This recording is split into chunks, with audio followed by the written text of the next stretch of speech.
ಚಿತ್ರದುರ್ಗ ಜಿಲ್ಲೆಯ ಗೋರ್ಲತ್ತು ಕ್ರಾಸ್ ಬಳಿ ಲಾರಿಯೊಂದು ರಸ್ತೆ ವಿಭಜಕ ಏರಿ ಬಸ್ಸಿಗೆ ಗುದ್ದಿದ ತೀವ್ರತೆಯ ರಭಸಕ್ಕೆ ಬಸ್ಸು ಭಸ್ಮವಾಗಿದೆ.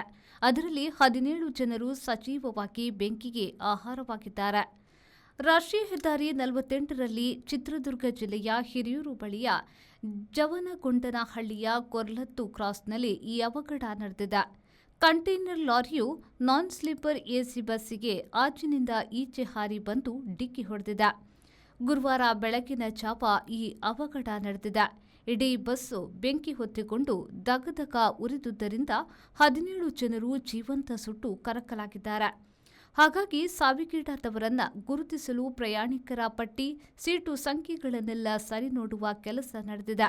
ಮುಂದೆ ಡಿಎನ್ಎ ಪರೀಕ್ಷೆ ಅನಿವಾರ್ಯವಾಗಬಹುದು ಎಂದು ಹೇಳಲಾಗಿದೆ. 21 ಮಂದಿ ಗಾಯಾಳುಗಳನ್ನು ಹಿರಿಯೂರು, ಚಿತ್ರದುರ್ಗ ಆಸ್ಪತ್ರೆಗೆ ಸಾಗಿಸಿ ಚಿಕಿತ್ಸೆ ನೀಡಲಾಗುತ್ತಿದೆ. ಕಂಟೈನರ್ ಚಾಲಕನ ಅಜಾಗರೂಕತೆ ಅಪಘಾತಕ್ಕೆ ಕಾರಣವೆನ್ನುವುದು ಸ್ಪಷ್ಟ. ಆತನು ನಿದ್ದೆಯ ಮಂಪರಿನಲ್ಲಿ ಇದ್ದಿರಬಹುದು ಎಂದು ಹೇಳಲಾಗಿದೆ. ಅವಘಡದ ಪರಿಣಾಮವಾಗಿ ಆಚೀಚೆ 30 ಕಿಲೋಮೀಟರ್ವರೆಗೆ ಹೆದ್ದಾರಿಯಲ್ಲಿ ವಾಹನಗಳು ದಟ್ಟೈಸಿದವು. ಪೊಲೀಸರು ಅವುಗಳನ್ನು ಸುಗಮವಾಗಿ ಸಾಗಹಾಕಲು ಮತ್ತೆ 2-3 ಗಂಟೆ ಹೆಣಗಬೇಕಾಯಿತು. ಹಿರಿಯೂರು ಗ್ರಾಮಾಂತರ ಠಾಣೆಯಲ್ಲಿ ಪ್ರಕರಣ ದಾಖಲಾಗಿದೆ. ಜಿಲ್ಲಾ ಪೊಲೀಸ್ ವರಿಷ್ಠಾಧಿಕಾರಿ ರಂಜಿತ್ ಅವರು ಸ್ಥಳಕ್ಕೆ ಭೇಟಿ ನೀಡಿ ಪರಿಶೀಲಿಸಿದರು.